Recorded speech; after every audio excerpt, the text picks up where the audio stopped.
का स्वागत है आप सभी का स्टडी ऐप के यूट्यूब चैनल पे। यदि आपने दूसरे चैनल टीचर न्यूज अपडेट पे देख रहे हैं तो इसे सब्सक्राइब नहीं किया तो इसे भी सब्सक्राइब कर लीजिएगा। दोनों पे अपडेट आपको मिलते रहते हैं। तो इस वीडियो में देखेंगे हम बीएड अभ्यर्थी पसो पेश में है।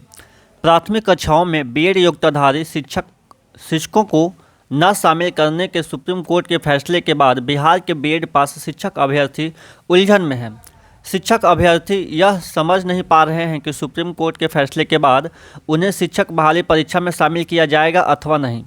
इस संबंध में 7वें चरण शिक्षक बहाली के लिए संघर्षरत रहे बिहार प्रारंभिक युवा शिक्षक संघ के प्रदेश अध्यक्ष दीपांकर गौरव ने राज्य सरकार से तुरंत हस्तक्षेप कर शिक्षक अभ्यर्थियों की दुविधा समाप्त करने की मांग की।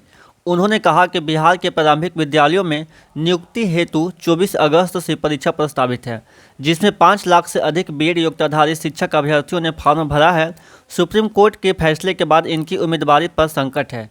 हालांकि बीपीएससी ने कहा है कि परीक्षा तय समय पर होगी, लेकिन अभ्यर्थियों को आशंका है कि सुप्रीम कोर्ट के फैसले के बाद उनकी उम्मीदवारी कहीं रद्द न कर दी जाए। उल्लेखनीय है कि शुक्रवार को सुप्रीम कोर्ट के बीएड पास अभ्यर्थियों को प्राथमिक कक्षाओं में शिक्षण के योग्य नहीं माना है। ऐसे में सभी एनसीटीई के गाइडलाइन का इंतजार कर रहे हैं। और यहाँ पे भी आप देख लें कि सीटेट पेपर 1 में पास बीएड वालों का रिजल्ट अमान्य। तो आप किस आधार पे फिर एग्ज़ाम में बैठेंगे या फिर एग्ज़ाम देंगे? यदि एग्ज़ाम दे देते हैं उसके बाद फिर क्या होगा? मुजफ्फरपुर प्रमुख संवाददाता से अपडेट है कि साल 2022 में सीटेट देने वाले अभ्यर्थियों का रिजल्ट अब अमान्य दिखा रहा है। पेपर 1 ही परीक्षा इन्होंने बीएड के आधार पर दी थी। ऐसे एक नहीं बल्कि जिले समेत सूबे में सैकड़ों अभ्यर्थी हैं। बीएड पर सीटेट पेपर 1 पास करने वाले अभ्यर्थियों का रिजल्ट अमान्य हो रहा है।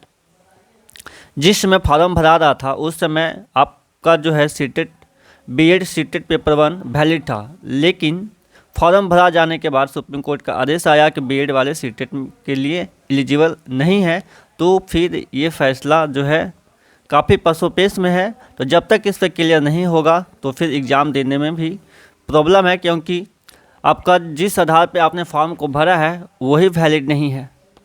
तो 22 में सीटेट देने वाले अभ्यर्थियों का डिजी लॉकर पर रिजल्ट अमान्य दिखा रहा है।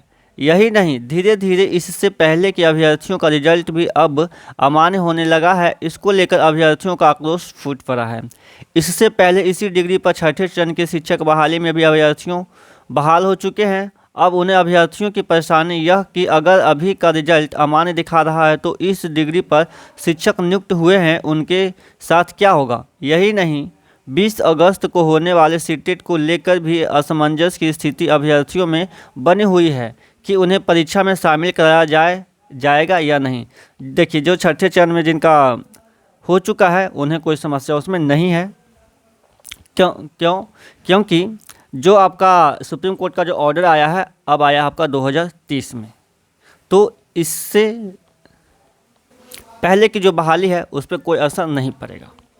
सीटेट में शामिल होने को बड़ी संख्या में बीएड डिग्रीधारियों ने भरा हुआ है आवेदन। अभ्यर्थी शिवम कुमार ने कहा कि लगातार अभ्यर्थियों के साथ खिलवाड़ किया जा रहा है। प्राइमरी के लिए बीएड वाले को पहले परीक्षा में शामिल कराया गया, इस पर सैकड़ों अभ्यर्थी नियुक्त भी हुए हैं। अब बीएड को प्राइमरी के लिए मान्यता ही नहीं दी जा रही है। अभ्यर्थी रोहिणी संगीता समेत दर्जनों अभ्यर्थियों ने कहा कि हम लोगों ने सीटेट पेपर 1 के लिए फॉर्म भरा हुआ है। अगर मान्यता ही नहीं है तो फॉर्म ही क्यों भरा गया? जब पास करने वाले का रिजल्ट अब अमान्य किया जा रहा है तो हमारी परीक्षा कैसे ली जाएगी? सही बात है। अब तक इस पर कोई आदेश नहीं आया है। हमारा समय और पैसा दोनों बर्बाद गया।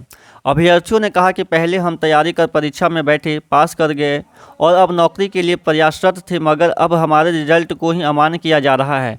हम में से कोई ऐसे हैं जिनकी उम्र सीमा खत्म हो रही है। हमारे भविष्य को बर्बाद करने की जिम्मेदारी कौन लेगा? अभ्यर्थियों ने कहा कि हम इसके विरोध में अपील दायर करेंगे। और 20 अगस्त को जो होने वाला सीटेट है इसमें भी अभ्यर्थी जो है वो असमंजस में है। तो इस वीडियो में बस इतना। मिलते हैं किसी नेक्स्ट वीडियो में। उससे पहले यदि आपने चैनल पर नए चैनल को सब्सक्राइब नहीं किया तो ऐसे लेटेस्ट अपडेट पाने के लिए चैनल को सब्सक्राइब कर लीजिए, बेल आइकन को प्रेस कर लीजिए, जिससे कि हर एक वीडियो का नोटिफिकेशन आपको मिलता रहे।